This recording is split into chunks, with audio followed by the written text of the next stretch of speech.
부활절 마태복음 28장 1절에서 10절. 그 주의 첫날 동이 터오고 있었다.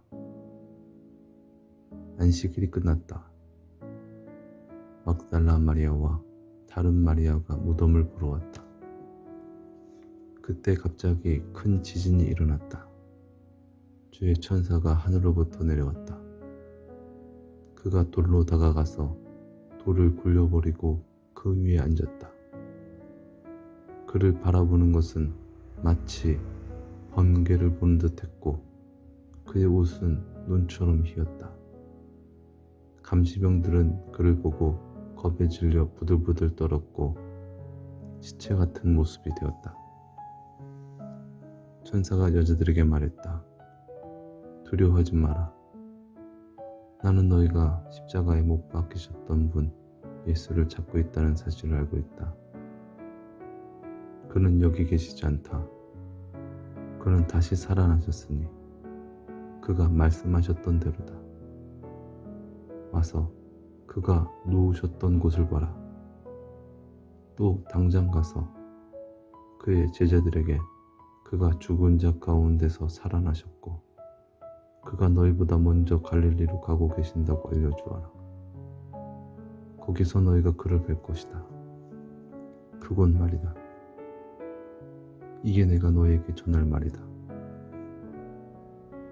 그 여자들은 공포와 큰 기쁨이 뒤섞인 채 무덤에서 황급히 달려나와 제자들에게 말을 전하러 갔다. 그런데 뜻밖에도 거기에 예수가 계셨다. 예수께서 그들을 만나 말씀하셨다. 평안하냐? 그들이 예수께 다가와 그의 발을 붙잡고 그 앞에 엎드렸다. 예수께서 그들에게 말씀하셨다. 두려워하지 마라. 내가 갈릴리로 갈 거라고 내 형제들에게 가서 전해라. 거기서 그들이 나를 볼 것이라고 전해라. 아멘.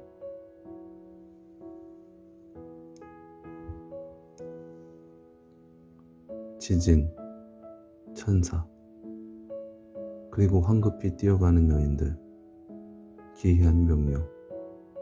정말 안 일어날 것 같은 이야기다.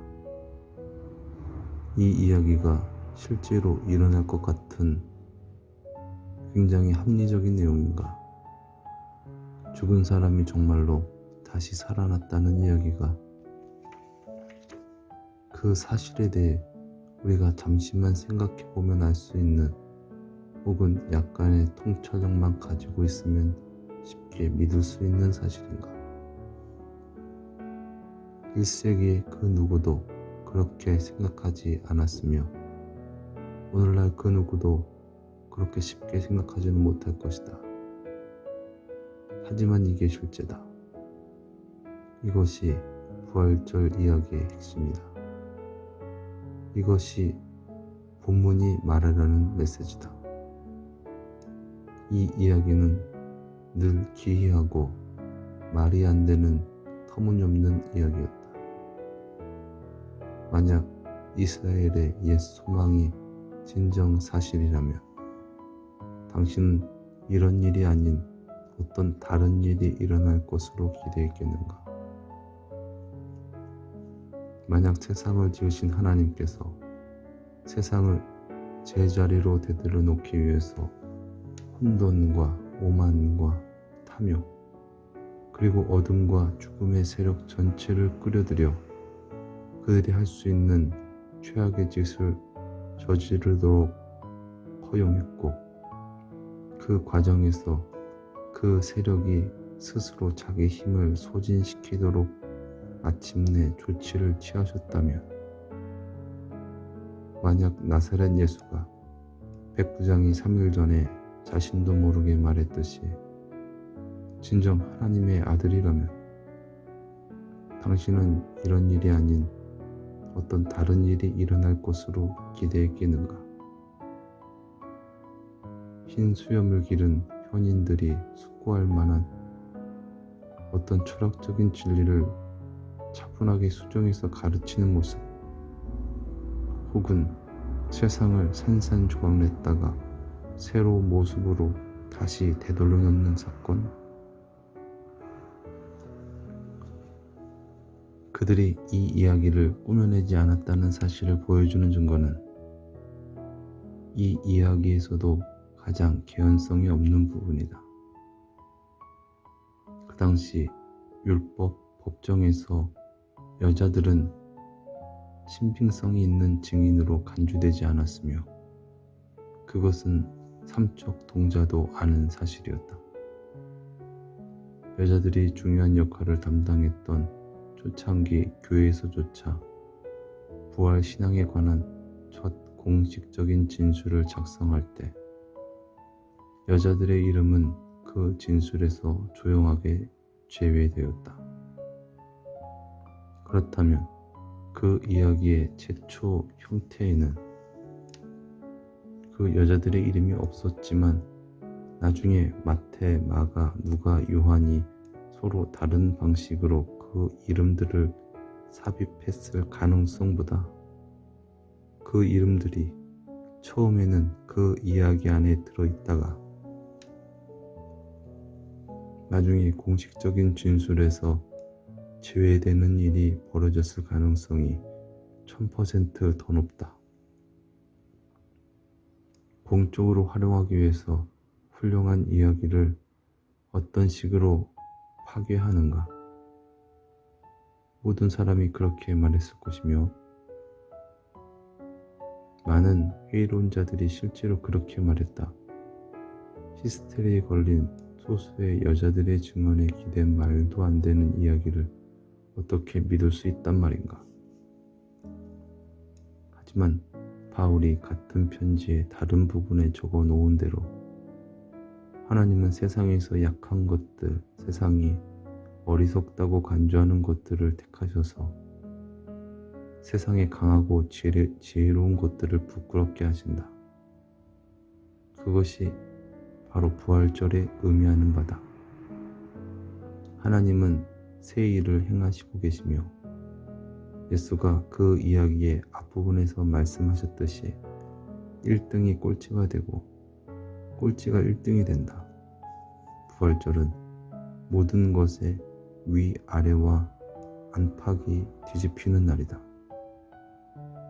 아마도 우리는 부활절 행렬을 벌일 때 어리고 약한 사람들과 외부인들을 가장 중요한 자리에 세우고 평상시에 지도자들은 눈에 띄지 않은 말석에 배치해야 할지도 모르겠다. 아마도 우리는 아이돌로 이루어진 악단에게 예배 인도를 맡기고 그날은 전문 합창단은 회중석에 앉혀야 할지도 모르겠다. 아마도 여자들이 예배 전반을 인도하고 어느 시점에서 남자들에게 가서 이제 당신들이 참여할 시간이라고 전해야 할지도 모르겠다. 그 이야기 속에서 여자들이 가장 중요한 자리를 부여받았다는 사실이 바로 그러한 점을 강조한다. 남자들이 메시지를 받아서 나중에 여자들에게 엄숙하게 그 메시지를 전하는 대신 여자들이 처음부터 그 일에 참여한다. 예수의 형제들에게 가서 말을 전해야 할 장본인은 바로 여자들이다. 하지만 중요한 내용은 다시 한번 그들이 두려워하지 말라는 이야기를 들었다는 사실이다. 만약 부활절이 가장 거대한 괴물, 즉 죽음 자체를 처리했다면 두려워해야 할 대상이 아직도 남아있는가? 만약 예수가 죽은 자 가운데서 부활하셨다면, 만약 옛 세계에 금이 가기 시작하고 새로운 세계가 탄생하고 있다면 당신이 그 무엇이건 두려워해야 할 이유가 있는가? 그리고 부활절은 늘 외부로 눈길을 돌린다. 처음 시작부터 예수가 다시 살아나셨다는 소식 속에는 다음 명령이 담겨 있었다. 가라. 먼저 갈릴리로 가라. 이 모든 일이 시작되었던 곳으로 너희의 뿌리로 돌아가라. 그곳에서 부활하신 예수를 뵙고 그가 너희의 가장 오래된 기억들을 포함하여 모든 것을 변화시키는 모습을 지켜보아라. 그리고 너희가 천사의 명령대로 순종하면 바로 예수께서 너희를 몸소 찾아가실지도 모른다. 그를 붙잡으라. 그를 예배하라. 이제 그의 날이다. 정말 중대한 날이다. 이 날을 너희의 날로 만들어라. 오늘의 기도. 주 예수 그리스도시여, 당신이 죽음을 이기시고 믿는 모든 자들에게 하나님의 새로운 세상을 열어주셨으니 당신을 찬양합니다. 예수님의 이름으로 기도드렸습니다. 아멘.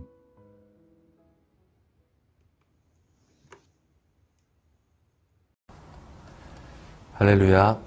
네, 드디어 부활절입니다.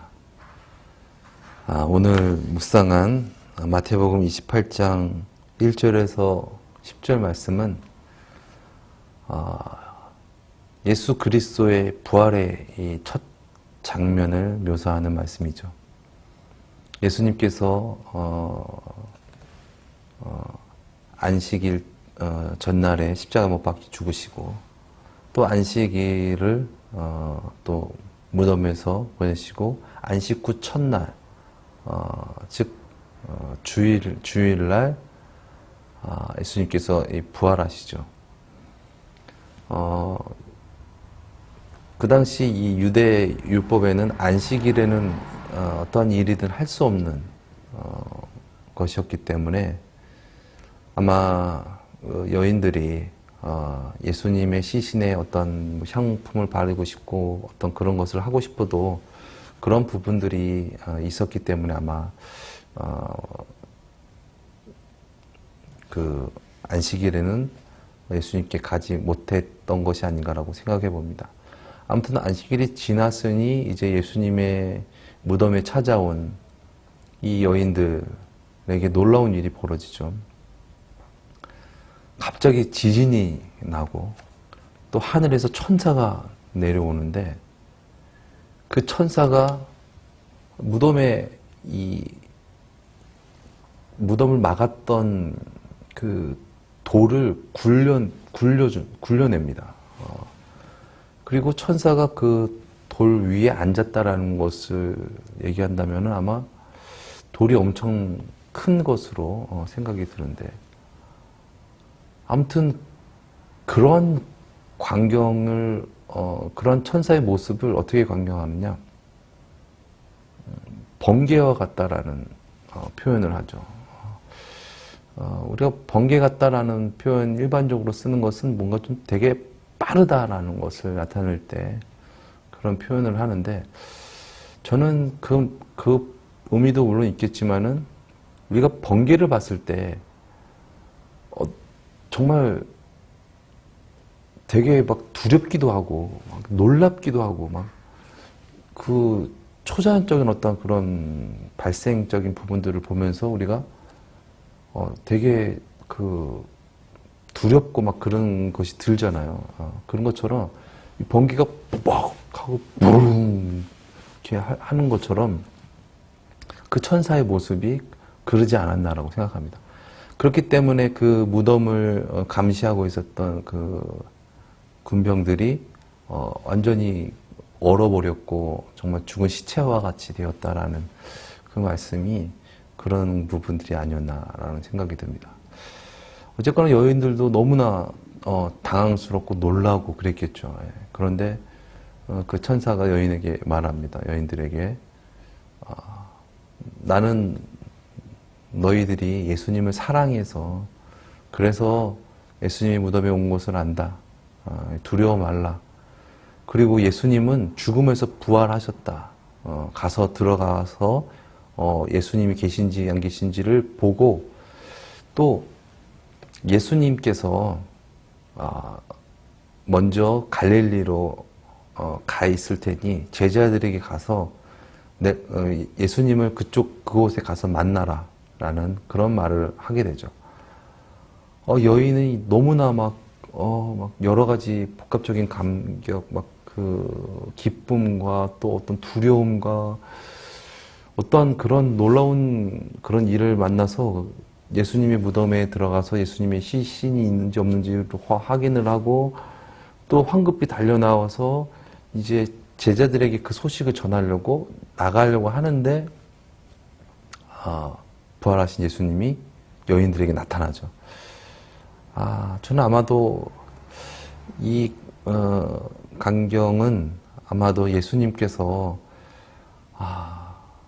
원래는 천사들에게 그걸 다 얘기했으면은 이제 되는 건데 조금 더 빨리 보고 싶으셔서 또 그렇게 사모하고 예수님을 사랑했던 그 여인들의 그런 마음을 아시니까 예수님께서 그 모든 것을 못 이기시고 먼저 만나주신 것이 아닌가라는 생각이 듭니다. 예수님께서 십자가에서 참혹하게 죽으시는 것을 보고 또 무덤에 안치되어 있는 것까지 다 봤던 그 여인이 예수님의 부활하신 것을 직접 체험했을 때 그 이루 말할 수 없는 그런 여러 가지 그런 감격이 있었을 것입니다. 그 여인들은 그 예수님을 보면서 꿇어 엎드리죠. 그리고 발을 잡습니다. 그때 예수님께서 두려워하지 말라라는 그런 말씀을 하십니다. 진정 이것이 우리의 삶의 고백이 되었으면 좋겠다. 이것이 참 우리의 예배가 되었으면 좋겠다라는 생각입니다. 부활하신 예수님을 통하여 진정으로 예배한 자가 아마도 이 여인들일 것입니다. 진정 예수님의 그 크신 놀라우신 사랑과 그 은혜로 진정 예수님을 인격적으로 만나서 진정 예수님 앞에 꿇어 엎드리고 또 예수님의 말씀을 행하는 자, 또 예수님의 말씀을 전하는 자, 그것이 진정 예배자의 삶이 아닌가라는 그러한 생각을 해봅니다. 오늘 이 톰나이트 목사님이 묵상하면서 당시 여인들이 그렇게 여인들의 말에 대한 부분들을 크게 어떤 신빙성이 있게끔 믿어주는 시대가 아니었음에도 불구하고 여인들이 예수님의 부활을 증거한 사람들이라는 것을 표현한 것이야말로 이것이 진정 사실적인 이야기가 아니냐라는 어떤 그런 이야기도 하셨고 또 다시 원점으로 부르신 어떤 그 놀라우신 은혜에 대해서 잠깐 말씀을 해주셨는데 제자들이 예수님을 만난 것이 처음 어떻게 보면은 예수님을 만나서 예수님을 따랐던 곳이 갈릴리였는데